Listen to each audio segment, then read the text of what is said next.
ما مستفادی دم باش سپاس جبو بشتربونا تا روجاوای کوردستانê yan jî beşî mayî li Rojavayê Kurdistanê beref çi qonaqekê ve diçe sînaryoyên herî pêşbînîkirî çi ne gelo? Başa êvar baş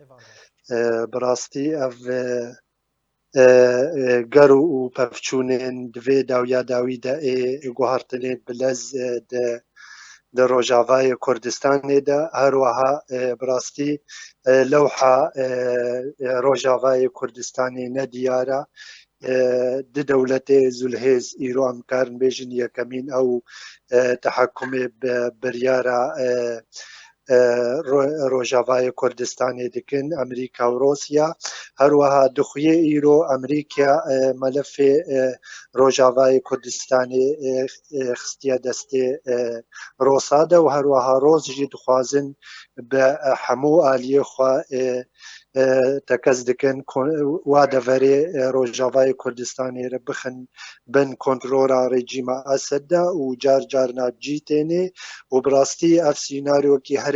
herî xetera ser miletê me yê Kurd îro Tu dibêjî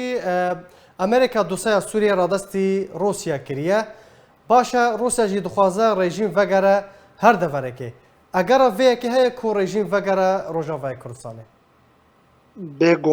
بێگومان ئیرۆ یعنی Rûsya jî îro peyedê dike navbera du sînaryoha de dibêjiyan îro dewleta Tirkî wê derbasî va deverê Kurdî bibe yan jî em ê va devera bi rengekî ew çi renga em ê teslîmê rejîma Esed bikin û bi rastî Rûsya cîv têne vê gavê û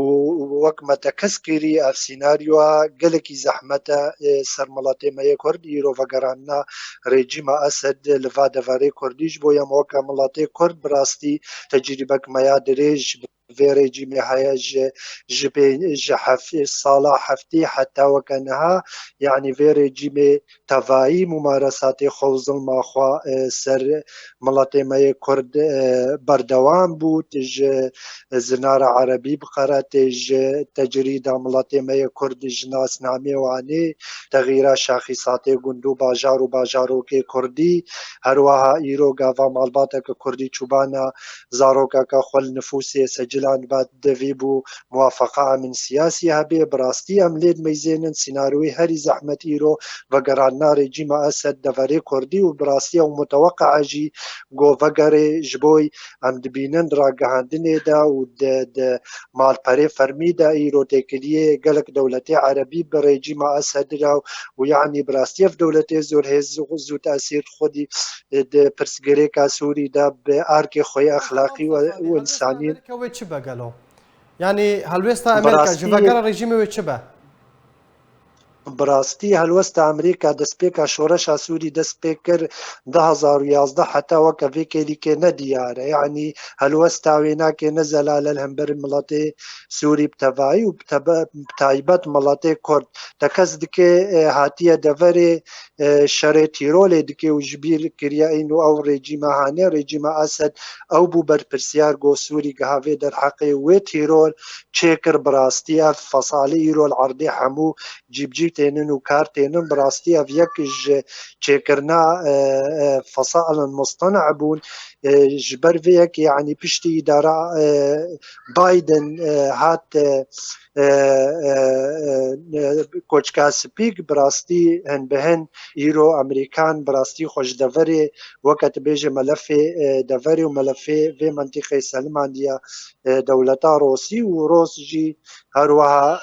dewleteke yanî naskiriye piştgêra ji vê rejîma ji Rojavayê Kurdistanê vekşe ma Mustafadî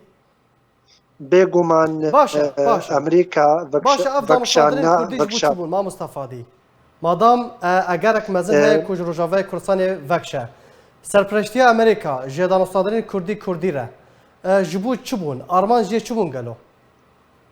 يعني براستيجي أنها وك دولتك ضامن أمريكا هلوستا ويجي بوي ديالوكا كردي نزل البو يعني ندها تخوستن حتى فيدا فري هفقا وقت دوف دريجي هفدو بك يعني وك دولتك زلهيز جيهاني دا أمريكا قافا بخازي دو طرفي كردي الهفدو بين نقلك زحمتا جبوي أمريكا يعني قافا ويخوست بانا براستي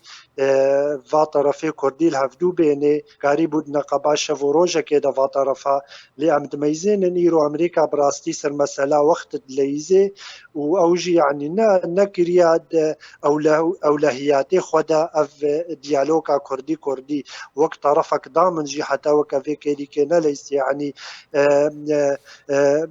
helwesta xwe jî zelal nekiriye ji tarafê ku sedema ji vê diyaloga Kurdî çêdike û astengiya jê çêdike û nahêlê herê serî helwesta wê jî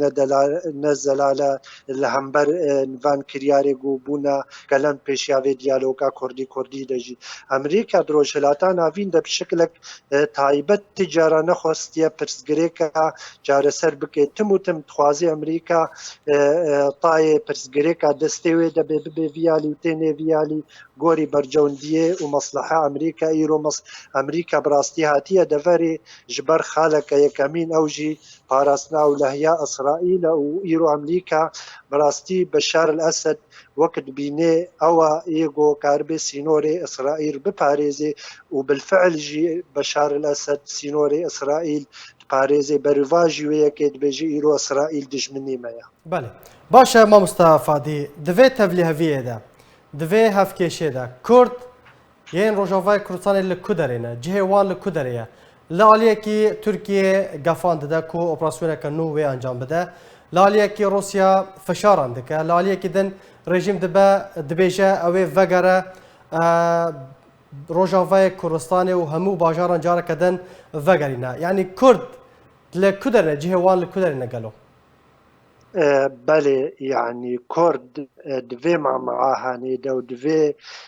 گرا هنیده تبدیلش کرده درنینا جیکریزیا مالا کردی بیوه او تنه ایرو کاربه و دوره کردی بپاريزي و نهل ایریشه کدی سر و دوره چه ببه يعني ایرو ام وکن جمانا اجتماعی کردی دستیکا و دیالوگا دی متکز دکرو ام جاد بونگو اف دیالوگا کردی بگه سریج بوی ام لید میزین براستی اف دیالوگا هانی نتنه خدمت آمد اف دانوساندن و چاوب سرکفن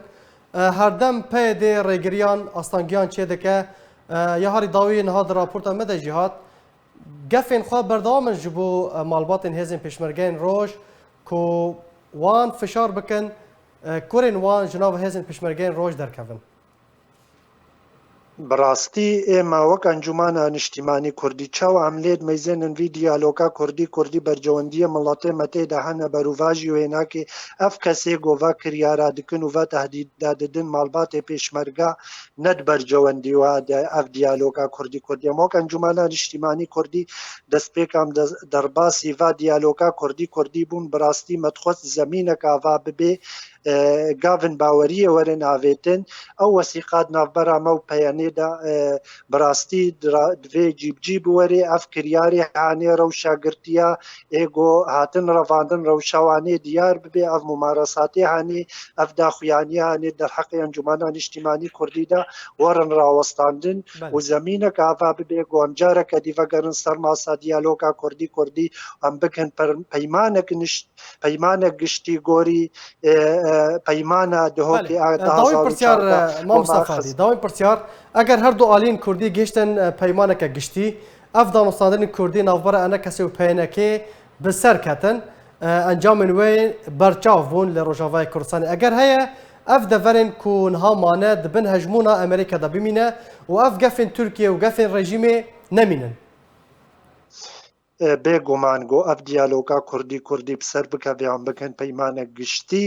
دە هەموو ئالیا دەدالیە سیاسی دە و ئالیە لەشکەری دە و هەروەها ئالیە ڕێڤەبەریەدا بێگومان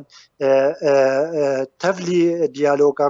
کوردی گەلک پێکاتیە دی هەنا ji عەرەب و ji ئاسوور ئەم کار من پەیمانێکێ بوارێژی بکەن ئەف پێکاتیە دەڤەرێ هەموو پێکاتیە خۆکارە بن ڕێڤەبەریا وا دەڤەرا بکن بڕاستی ئەو چارەسەریە گۆ ئەم وا دەڤەرا بپارێزن ئێری شەکەری و بڕاستی vekşandina Amerîka girêdayiya vekşandina wanê ji Iraqê ve heker Amerîkî ji Iraqê kişandin ji bo ew leşkerê Amerîkî îro di Rojavayê Kurdistanê de bi rastî beşekin ji wa leşkerê wayê îro li Iraqê ve heke ji Iraqê hatin vekşandin wî çaxê em karin bêjin ji Rojavayê Kurdistanê ji werin vekşandin bê gelek spas ji bo mamosta Fadî Merayî serokê nivîzgeha Peyvendînê Giştî ya Şapêla Pêşaroja Kurd li Sûriyê gelek spas ji bo beşdarbûna te.